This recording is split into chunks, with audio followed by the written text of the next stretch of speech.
texto de Mateus capítulo 5.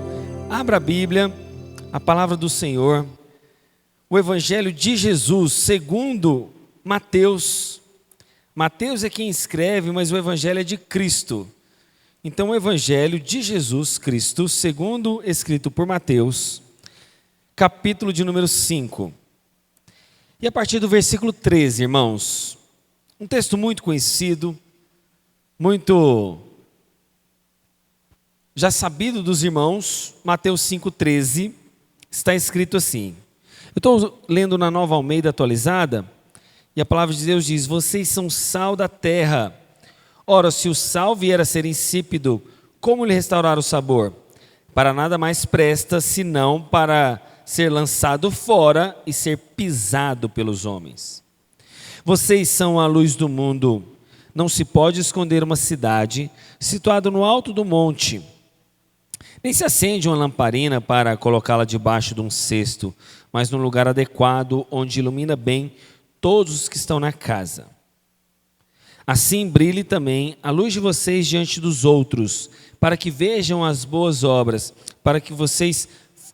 as boas obras que vocês fazem e glorifique o Pai de vocês que está no céu.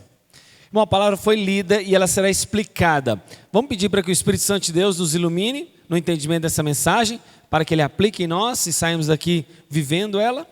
Então vamos orar mais uma vez nesse culto. Pai, nós colocamos diante do Senhor a Tua palavra que foi lida e precisa ser explicada. Pai, nós pedimos que o Espírito Santo de Deus aplique nesses corações a Tua mensagem essa manhã. Eu sei que nós já conhecemos esse texto, muitos dos meus irmãos sabem até mesmo de cor. Mas, Pai, nós pedimos a aplicação necessária para esta manhã. Nós pedimos, Pai, a vida de Deus nesse lugar para que traga luz, entendimento, sabedoria, discernimento e aplicabilidade desta mensagem. Nós precisamos não apenas saber da Tua mensagem, mas nós precisamos viver. Portanto, ajuda-nos na vivência dela. Ajuda-nos, Deus, na aplicação dessa mensagem, porque eu preciso, os meus irmãos precisam. Todos nós que estamos aqui presentes, carecemos da misericórdia, da graça, para que essa palavra seja vida em nós. Para que essa palavra, Deus, se torne verdadeira, sal e luz lá naquele mundo, sal e luz naquele mundo insípido, o mundo em trevas, o mundo que precisa de sabor, o mundo que precisa, ó Deus, ser, Deus, vivificado.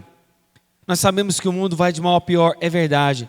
Mas nós estamos aqui, Deus, para que sejamos sal onde há podridão, sal onde há putrefação, sal onde aquilo, Deus, que está apodrecendo possa permanecer com vida e com sabor.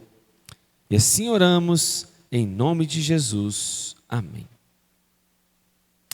Irmãos, esse texto é muito conhecido de nós. Sal e luz é uma coisa comum do nosso dia. Nós recebemos a luz do sol, nós iluminamos essa igreja, então a luz é comum do nosso dia e também dos dias de Jesus. Apesar que não havia eletricidade, eram-se utilizadas lamparinas, né? Mais para frente o lampião, e aí os irmãos foram acompanhando a evolução de cada uma das formas de iluminação que a gente tem hoje. E o sal também era algo comum. Comum porque desde aquela época utilizava-se esse elemento para dar sabor, para salgar as coisas, para se preservar. Então sal e luz são duas coisas muito comuns, Jesus usa elas. Mas não é porque é comum que deve ser banalizada, entende a diferença? Não é porque é algo comum que isso será menosprezado. Não é porque é comum que eu vou simplesmente ignorar. Irmãos, sal e luz são comuns, mas não significa que eles não tenham o seu valor e a sua profundidade de ensino. Sabe o que isso já começa a nos ensinar? Que nas coisas simples e comuns, Deus fala profundamente conosco. Eu vejo talvez a sociedade de hoje desprezando aquilo que é comum. De jovem que talvez está eu, a Nayane, a Elaine, de mais jovens assim, né? Talvez o Marciano já está um pouquinho mais, né, Marciano avançado, o Fernando e a Jeane. Talvez nós somos os mais jovens aqui do salão. Se tivesse adolescentes, pré-adolescentes, essa palavra valeria talvez mais para eles. A nossa sociedade hoje, irmãos, tem infelizmente banalizado aquilo que é comum, aquilo que é simples. Então a sociedade hoje, os jovens, adolescentes, querem aquilo que é espetacular. Então se não tiver luzes demais, se não tiver barulho demais, se não tiver coisas que chamam a atenção aos olhos, parece que eles desprezam. Parece que eles levam à banalidade aquilo que é comum, aquilo que é simples. Mas é no simples e no comum que Deus se mostra. Deus se mostra no espetacular? Sim. Deus abriu o mar vermelho. Deus se mostra naquilo que é extraordinário? Claro. Moisés e Arão lançam as varas, elas viram serpente. Alguém já fez isso? Isso não é espetacular demais? Deus manda codornizes, maná do céu, enfim, fogo do céu com Elias. Elias sobe na carruagem de fogo, não experimenta a morte. Isso são coisas espetaculares, isso são coisas extraordinárias, isso são sinais miraculosos. Mas Deus também fala no que é simples, Deus fala no que é comum. A primeira coisa que esse texto de Mateus 5, de 13, a partir do verso 13, nos mostra é que Deus fala no comum e no simples. E nós precisamos estar preparados, irmãos. Nós precisamos estar sensíveis àquilo que Deus vai falar para nós, naquilo que é simples, comum e aparentemente banal. Quantos testemunhos eu não vejo de irmãos, quando Deus usa coisas das mais corriqueiras, das mais simples possível, falar aos nossos corações. Não é um ou dois testemunhos, mas são vários. Então, irmãos, eu sempre costumo usar aquela ilustração: se você não consegue criar um único grão de areia a partir do nada, isso não pode ser comum, isso não pode ser normal. Se eu pedir para qualquer um de vocês, saia do seu banco agora, diante de toda a igreja, e crie um único grão de areia a partir do nada, eu desafio qualquer irmão a fazer isso. Se você então não consegue criar um grão de areia a partir do nada, isso não é comum, isso não é normal, por mais que esteja sendo banalizado pelas gerações atuais. Portanto, sal e luz não é algo comum, não é algo normal, nem sequer pode ser banalizado. E por mais que sejam coisas simples, Deus vai falar conosco essa manhã, através do chamado Sermão do Monte. Esse sermão muito conhecido, que caracterizou aquilo que era o cidadão do céu. Você é um cidadão do céu? Você é um cidadão do reino de Deus? Pois o Sermão do Monte dá características a esses cidadãos. E nessa caracterização desses cidadãos do reino dos céus, há aqui uma mudança sutil a partir do verso 13 que a gente leu. Jesus começa uma lista de bem-aventuranças. Vocês notem que a partir do capítulo 5, verso 1, Jesus está falando de felicidade. O que é a palavra bem-aventurança? Felizes. Feliz é aquele que tal coisa faz. Feliz é aquilo que acontece isso com ele. Feliz é aquele que pratica determinada coisa. A palavra bem-aventurança significa felicidade. E o mundo não está buscando felicidade? Irmãos, quando nós estamos aqui agora, nesse momento, significa que você quer que a sua felicidade seja aumentada. Se você veio a essa igreja nesse domingo de manhã, você está buscando ser bem-aventurado, ser feliz. Você acredita que estar na igreja é aumentar um pouco mais da sua felicidade? Estar aqui agora de manhã significa que a sua felicidade está sendo ampliada, aumentada. E você acredita que é mais feliz estar aqui do que estar em outro lugar. É mais feliz, a sua felicidade será ampliada, aumentada por você estar aqui esta manhã. Fala assim: pastor, mas eu poderia estar em Dubai agora. Você acredita que estar num hotel chique em Dubai é mais alegria do que estar aqui? Você acredita realmente, verdadeiramente, que é mais feliz você estar aqui essa manhã do que ter ido para um clube agora de manhã? Você acredita que realmente a sua felicidade está sendo aumentada do que estar aqui, do que ter adquirido um carro novo? Irmãos, isso é felicidade, isso é bem-aventurança. E Jesus falou o quê? Bem-aventurados, felizes são, tarará. Felizes são aqueles que praticam. Então, irmãos, isso é felicidade.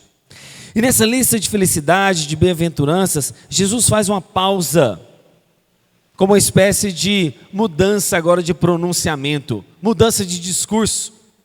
Ou seja, ele deixa de pronunciar as felicidades que o cristão vai receber, as bem-aventuranças, E agora ele começa a enumerar responsabilidades. Não é interessante isso? Jesus sai da felicidade, vamos assim dizer, para anunciar a responsabilidade. Por quê, irmãos? A gente quer ser feliz, mas às vezes a gente não quer responsabilidade. Isso é do ser humano. Ele quer as bênçãos, mas não quer o abençoador. Ele quer as bênçãos, mas não quer a responsabilidade. Ele quer alegria, quer desfrutar, mas não quer trabalho duro, não quer as responsabilidades. Portanto, Jesus está mostrando a partir do verso 13 que a característica desse cidadão do reino envolve também responsabilidade. Não só bem-aventuranças, mas essa responsabilidade. E a característica e influência desse cidadão do reino de Deus, que mostra agora as suas responsabilidades, é dele ser simplesmente sal e luz. Quer coisas mais simples do que isso? Ser sal e ser luz. E o que significa ser sal e ser luz, irmãos? É opor-se a tudo que é mundano. A tudo aquilo que o mundo prega para nós, nós vamos exercer o contrário. O TikTok, o Instagram, o Facebook, a televisão, a grande mídia, quer sempre nos pregar todo dia. Ele está pregando para nós.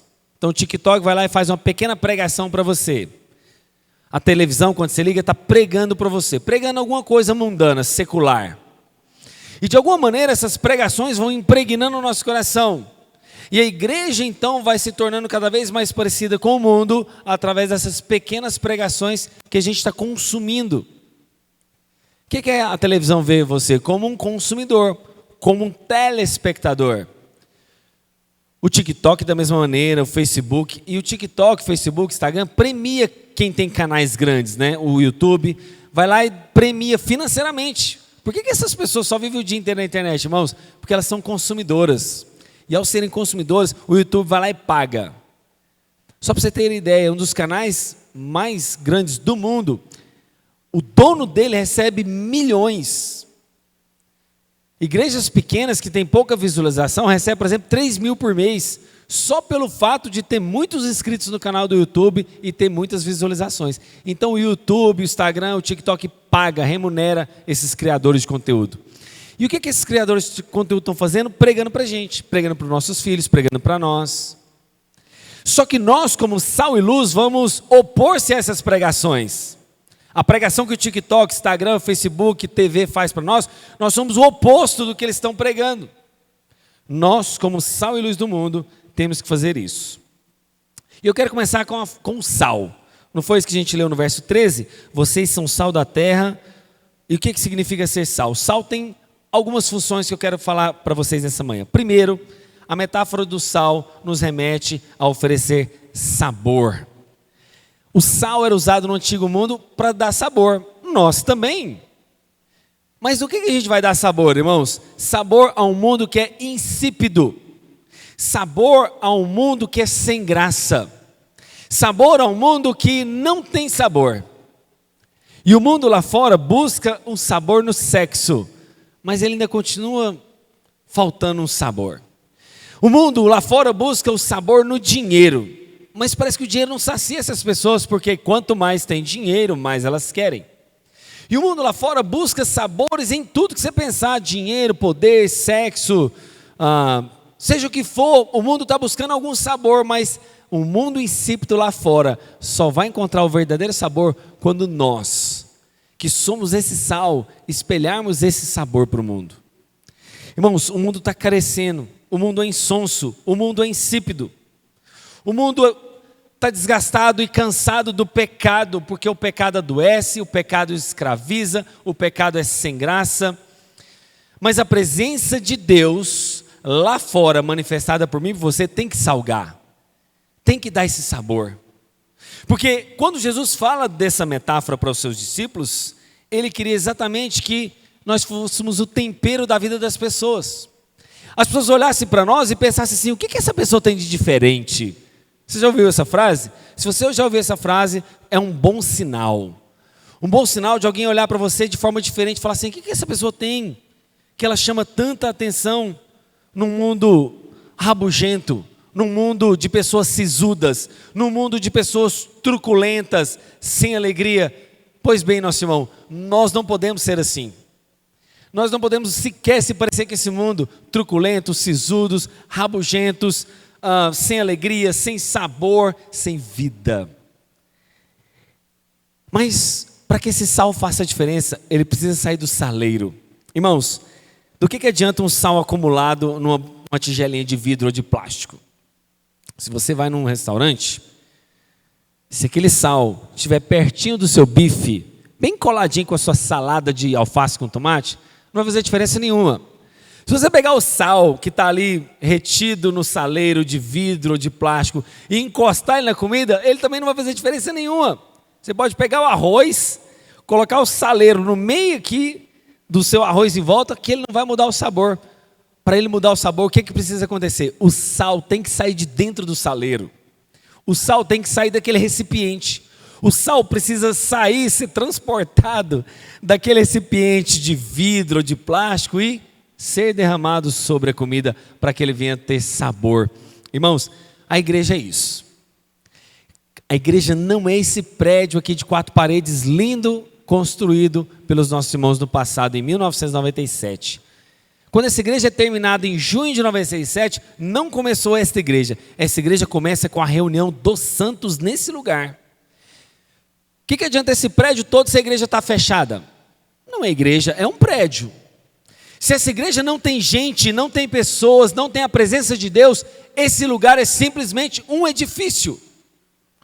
Mas quando nós saímos daqui agora, nesse domingo de manhã, dia 16 de março de 2025, e saímos lá fora para salgar o mundo, aí a gente vai fazer a diferença. Não adianta nada esse monte de sal. Eu sou um grão de sal, o Fernando é um grão de sal. Cada um de nós é um grãozinho de sal nesse lugar. Nós precisamos sair lá fora e fazer a diferença, salgar esse mundo. Não adianta a igreja achar que tem influência isolando-se num recipiente de saleiro, não tendo contato com o mundo insonso, não fazendo a diferença.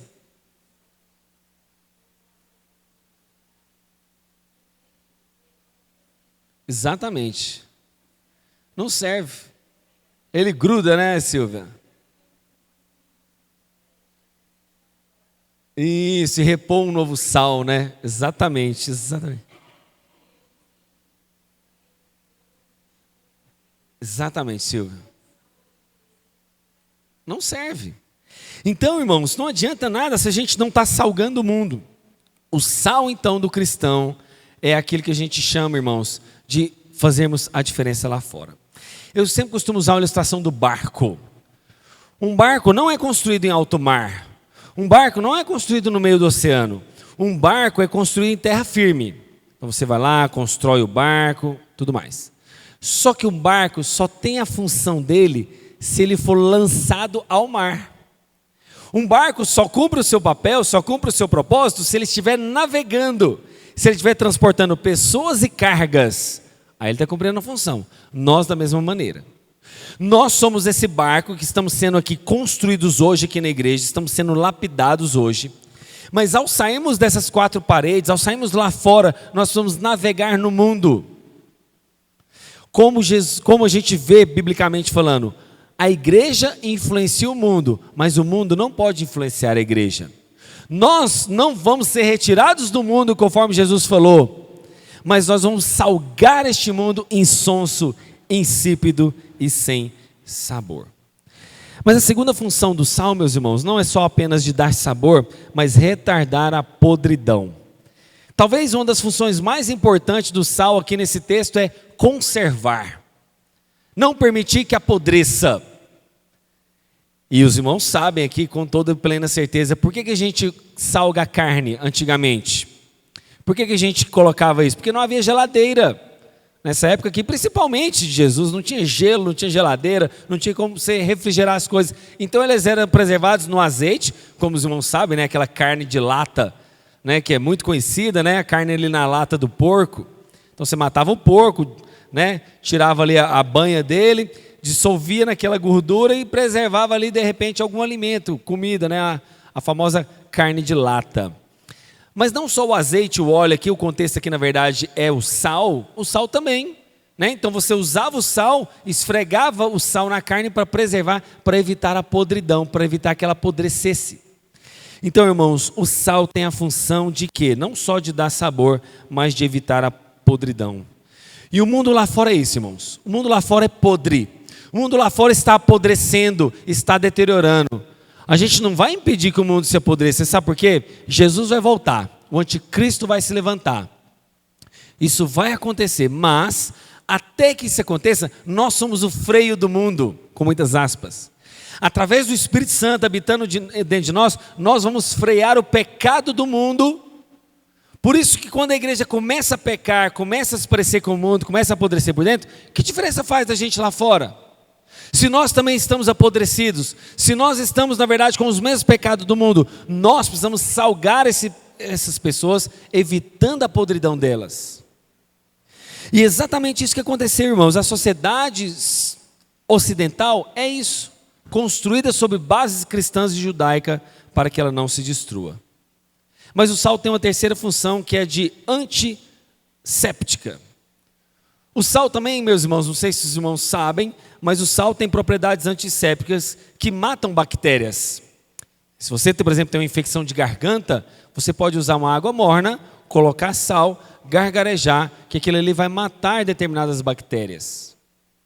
O sal, meus irmãos, era utilizado, pasmem, quando alguém defecava, ele defecava e jogava sal em cima das suas fezes para evitar a proliferação de determinadas bactérias e depois enterrava, para que pudesse matar de alguma maneira as bactérias daquelas fezes. Então, o sal também tem a sua antisepsia, ou seja, nós precisamos então, como de certa forma, ser antissépticos ao mundo, matar essas bactérias, refrear o mal.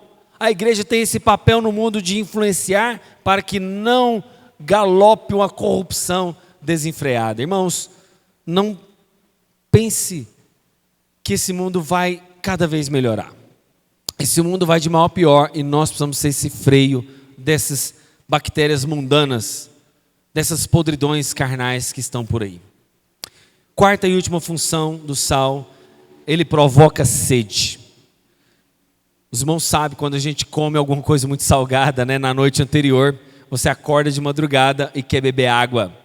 Quer beber água porque aquilo ali te gerou sede. Quer beber água porque você comeu uma lasanha salgada, uma carne de sol, algum charque, eu não sei, mas de alguma maneira o sal foi concentrado naquela comida e você agora precisa então beber água. Então Jesus está provocando nos discípulos para que eles gerem sede. Sede para experimentar uma água viva. Sede para experimentar daquela água que jorra fontes inesgotáveis. Isso é o que nós devemos gerar. E eu te faço uma pergunta: você tem gerado sede no mundo? Você tem provocado essa sede de Deus nas pessoas? Irmãos, quando a gente parece que se aproxima de pessoas que são piedosas, são santamente consagradas a Deus, você vê isso na fala da pessoa. Você vê isso na família dela. Eu já fiquei em casa de pessoas que você fala assim: gente, como essa família é santa, eu preciso ser como eles. Você conversa com homens de Deus, você fala assim: gente, como esse homem é de Deus, eu preciso ser também um homem de Deus. Pessoas que te inspiram nessa santidade, nessa fome e nessa sede por Deus. Você tem sido essa influência? Você tem influenciado pessoas a ter fome e sede de Deus para estar aqui, nesse lugar, congregando e sendo, na verdade, abençoado pelo Senhor? Mas é interessante, depois de eu falar todas as características do sal, no verso 13 ele diz: ora, se o sal vier a ser insípido, como ele restaurará o sabor? Para nada mais presta, senão ser lançado fora e ser pisado pelos homens. Algum químico, se tiver algum químico aqui presente, ele poderia contestar dizendo o seguinte: olha, o cloreto de sódio jamais pode deixar de ser cloreto de sódio. Um sal não pode deixar de ser sal. O sal não vira mercúrio, um sal não vira um outro elemento químico. O sal é cloreto de sódio. Mas então como que o sal deixa de ser sal se tornando insípido? Nessa época aqui, irmãos, o Mar Morto, que era da onde via a maior parte desse sal, ele podia vir misturado com outros elementos minerais. E ao ser misturado com aqueles elementos minerais, ele ficava insonso. Como diz a famosa frase, né? Ele não servia para nada. Para que aquele sal serve? Serve para nada. Serve para ser lançado fora. E ao ser lançado fora, no chão mesmo, porque não tinha mais utilidade, ele era pisoteado pelos homens. Mas por que ele tornou-se a ser insípido, irmãos? Porque tinha mistura. E um sal misturado não serve para nada.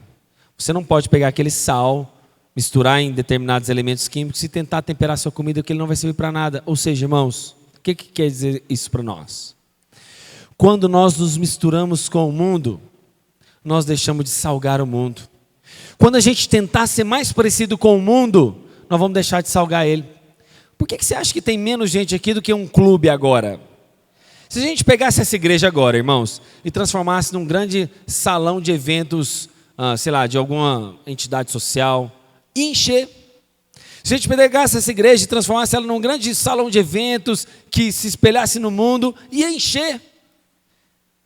É exatamente, muitas igrejas na Europa estão virando, irmãos, salão de pubs. Pub é um bar, né? Um tipo de bar. Igrejas e prédios estão virando pubs. Eu vi um vídeo essa semana no Instagram que mostrava isso. Igrejas que foram tirados todos os bancos, só tem estrutura, viraram um grande salão de academia, onde as pessoas fazem um crossfit da vida, aquelas danças, né? Ou seja, a igreja deixou de ser igreja e passou a se parecer com o mundo. Aí começa a mistura, aí começa a não ter diferença. Porque a pessoa que está lá fora, o que ela vai pensar? Eu não vou para aquele lugar, eu prefiro uma outra academia, lá é uma igreja quente, só tem ventilador, não vou para lá, prefiro fazer uma academia aqui perto de casa. Não vou para aquele pub não, eu tenho outro pub aqui perto de casa. Irmão, se nossa igreja estiver parecida cada vez mais com o mundo, nós vamos deixar de salgar, vamos deixar de ser sal e luz. Nós não podemos ser parecidos com o mundo. E exatamente porque somos diferentes do mundo, é que tem esse grupo de irmãos aqui hoje. Exatamente porque tem esse número de pessoas aqui, que nós somos diferentes de lá, porque se nós formos igual lá, nós estaremos cheios aqui agora, parecido com lá. E aí as pessoas falam, não tem diferença nenhuma naquele lugar, não vou para lá. Então, irmãos, o sal, ele deixa de ser insípido e para nada mais presta, é pisado pelos homens quando ele é misturado, quando o mundo se mistura com a igreja. Tem uma frase, eu não sei se foi Spurgeon, eu sei que foi um homem de Deus que disse o seguinte, se foi A.W. Tozer, eu não lembro, mas a frase dizia o seguinte: a igreja deixa de influenciar o mundo quando ela se parece cada vez mais com ele. Quanto mais ela se parecer com o mundo, mais ela vai deixar de influenciar o mundo. Paul Washer também tem uma frase seguinte: quando você usa meios carnais para atrair as pessoas para a igreja, você vai ter que continuar com os métodos carnais para manter essas pessoas na igreja. Então, se você utiliza um método carnal para atrair pessoas, você vai precisar desses mesmos métodos para mantê-las aqui dentro. E a luz? Verso 14: vocês são a luz do mundo. Não se pode esconder uma cidade situada num alto do monte, nem se acende uma lamparina para escondê-la debaixo de um cesto, mas num lugar adequado, onde ilumina bem aos todos que estão na casa. Irmãos, a primeira característica da luz é que ela tem uma origem e uma função. Jesus diz, vocês são a luz do mundo. Mas parece ser contraditório, porque João capítulo 8, verso 12, diz que Jesus é a luz do mundo. Mas é Jesus ou é vocês? É exatamente essa aspas de confusão que a gente cria mesmo. Quando é que os crentes foram chamados de cristãos pela primeira vez, irmãos? Está escrito lá no livro de Atos, capítulo 11. Quando eles se tornaram confundidos com Cristo. O que é a palavra cristão? Pequeno Cristo. Então nós somos pequenos Jesus no mundo aqui hoje. Jesus está aqui fisicamente, irmãos? Sim ou não? Fisicamente no mundo ele está andando por aí? Jesus está? Não. Jesus ressuscitou, está agora em algum lugar, sentado à direita do trono de Deus, fisicamente, com o corpo humano, físico. Ele está lá, sentado à direita de Deus, reinando e governando o mundo. Jesus não está fisicamente no mundo. Então quem que tem a responsabilidade de fisicamente ir para esse mundo, irmãos? Eu e você. Eu e você somos esse pequeno Cristo, cristão, que vai no mundo e salga e é luz. Nós somos a imagem de Cristo expressado para as pessoas lá fora. Se nós expressamos mal essa imagem, nós manchamos o evangelho. Nós manchamos o testemunho da igreja. Gandhi, dizem, né, que Gandhi estava lendo o evangelho e ele falou assim, olha, eu até aceito esse Jesus que vocês estão pregando para mim, mas eu nunca vi ninguém seguir esse Cristo que vocês estão me falando. Ou seja, em outras palavras, ele estava com a ideia de falta de referência. Quando Paulo fala, sejam meus imitadores como eu sou de Cristo, é nesse aspecto, nós precisamos espelhar a Jesus. E ao espelharmos a imagem e semelhança de Cristo lá fora, nós estaremos espelhando essa luz. Nós não temos luz própria. Quando Jesus fala que é a luz do mundo, Ele é a luz que nós devemos refletir. Assim como a lua. A lua tem luz própria, irmãos? Não. A lua não tem luz própria. A lua só consegue refletir uma luz que é vinda do sol. E o sol é a origem dessa luz. Jesus é a origem da nossa luz. Portanto, nós vamos espelhar a luz dele. Portanto, sejam luz do mundo. É o que Jesus fala para os seus discípulos. A luz, então, tem essa capacidade de brilhar publicamente. Ela simboliza aquilo que é contrário às trevas. A luz na palavra de Deus é o verdadeiro conhecimento do Senhor. Salmo 36, Mateus 6. Ela também é bondade, justiça e veracidade de Deus. Efésios 5. A luz é alegria e deleite, a verdadeira felicidade. Salmo 97. Portanto, irmãos, nós somos possuidores e transmissores dessa luz do Senhor. Em primeiro lugar, então, é isso. A luz tem essa característica. Mas sabe qual outra característica que a luz tem, irmãos? A luz tem uma propriedade diferente do que é matéria. Vou dar um exemplo aqui. Essa luz está ligada, correto? Beleza. Se tem uma lama, uma poça de lama aqui, essa luz, quando ela é ligada, ela bate em cima da sujeira. Ela bate em cima da luz. Mas a luz não fica suja. A luz não é contaminada. A luz não é manchada, não é sujada. Por que a luz consegue bater na lama e não ser sujada? Porque ela tem uma natureza diferente. Ela tem uma característica distinta. Ela tem uma propriedade diferente da propriedade material. Vou te dar um exemplo. Se você pegar a sua mão e colocar a sua mão lá na poça de lama, ela não vai sujar? Porque são feitas da mesma matéria, da mesma propriedade. A luz tem uma propriedade diferente. Quando ela bate na lama, ela não se suja, ela não se contamina. Diferente da sua mão, que é a mesma matéria. Nós somos assim, irmãos. Nós temos uma propriedade diferente, distinta. Nós, quando vamos ao mundo, quando vamos às trevas, quando vamos naqueles lugares pecaminosos lá fora, nós não devemos nos manchar com o pecado. É a mesma coisa de Jesus. Jesus não andava com pecadores, mas ele não era um pecador. Jesus andava com os pecadores, mas não pecava. Nem sequer uma vez ele pecou. Homem, retamente homem, perfeito, no meio de pecadores, mas não se manchou, não se contaminou. Por quê? Propriedade diferente, propriedade distinta. E por fim, a luz então tem a característica de ser vista por todos. Irmãos, ninguém na antiguidade era tolo de pegar uma lamparina e colocar um cesto para abafar aquela luz. Primeiro, porque ela ia ser apagada. E segundo, poderia queimar o cesto. Não é isso que a gente lê? Olha, nem se acende uma lamparina para colocá-lo debaixo de um cesto. Algumas traduções está escrito alqueire. Mas para nós alqueire é mais medida de terra, né? Ah, comprei tantas terras, tantos alqueires ali em Silvânia, tantos alqueires em Vianópolis, tantos alqueires em Bela Vista. Alqueire que não é medida de terra como um goiano conhece, um paulista, um mineiro. Alqueire que é um cesto. Então ninguém coloca uma lamparina e põe um cesto, porque além de apagar a chama, pode causar um incêndio. Portanto, uma vela, uma lamparina tem que ser colocada num pedestal. Irmãos, o que significa isso aqui, irmãos? Nós temos que ser resultado das nossas obras, porque Jesus fala no verso 16, assim brilhe também a luz de vocês diante dos outros, para que vejam as boas obras que vocês fazem e glorifiquem ao Pai de vocês que está no céu. Você não é salvo pelas suas obras. Gente, isso aqui é muito sério e importante. Muitos crentes fazem uma inversão. Qual que é a inversão que eles fazem? Eles pensam o seguinte: eu preciso obedecer a Deus, porque obedecendo a Deus eu vou alcançar a salvação. Eu preciso dar o dízimo, eu preciso ir à igreja, eu preciso ser bonzinho, eu preciso ser um bom pai, uma boa mãe, eu não posso adulterar, não posso roubar, não posso matar, aí então Deus vai me aceitar. Esse é um pensamento fariseu de salvação pelas obras. Não é isso. Nós primeiro fomos alcançados por Deus, fomos salvos. E por que eu fui salvo? porque Jesus me salvou, então agora eu vou manifestar boas obras. Entende isso? Eu estou manifestando as boas obras, que é fruto de porque eu criei em Jesus.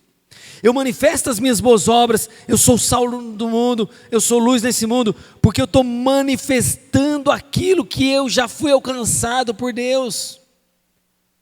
Eu estou fazendo boas obras não para obter a salvação, mas porque eu já fui salvo. Isso é muito sério. Se você inverte, você é um fariseu.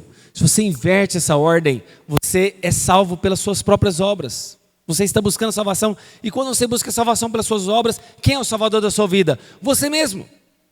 Se você inverte isso, você está sendo o salvador de si, não Jesus. É você que está salvando a si próprio, é você que é o Senhor da sua vida. Portanto, a Bíblia não nos ensina isso. É claro que eu tenho que ter boas obras, é claro que eu vou fazer boas obras, é claro que eu vou manifestar essas boas obras, mas por que eu já fui alcançado? Por que Jesus já me salvou? Isso é libertador, irmãos. Isso é libertador. Tem muito crente se esforçando em todo dia, ele pensa o seguinte: nossa, se eu fiz boas obras hoje, eu estou salvo.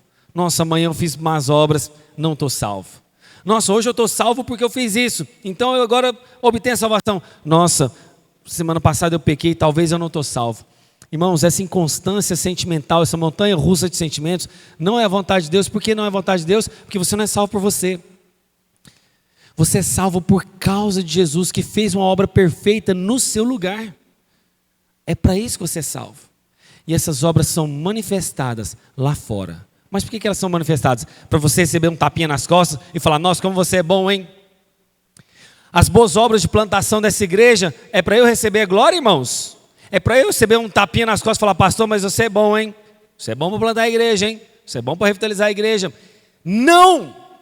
1000 vezes nunca e não. Por quê, irmãos? Porque isso deve o quê?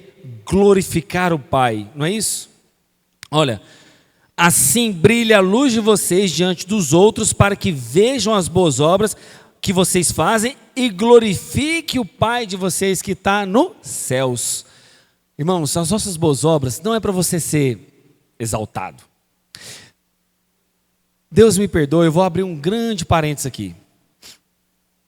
Como tem irmãos que gostam de falar: eu fui no monte, orei tantas horas, Deus me abençoou. Eu fui no monte, intercedi e Deus me deu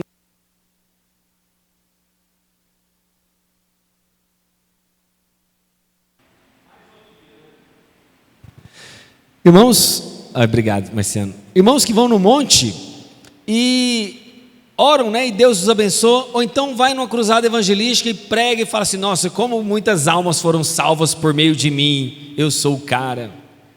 Ou então vem aquela pessoa na sua casa: nossa, fulano de tal orou e eu fui curado pela oração do fulano de tal.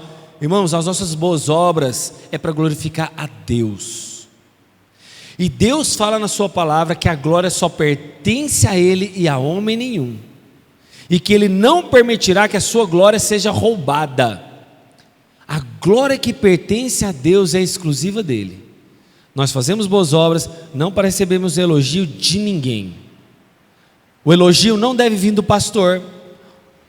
Vocês não têm que esperar o meu elogio, irmãos, porque vocês fazem para a obra de Deus. E eu não faço essa obra para esperar elogio de vocês. Eu não posso esperar isso, porque se eu estiver fazendo isso, eu vou estar sendo fariseu, vou estar esperando reconhecimento humano, não estarei fazendo para a glória de Deus, não estarei fazendo para o Senhor.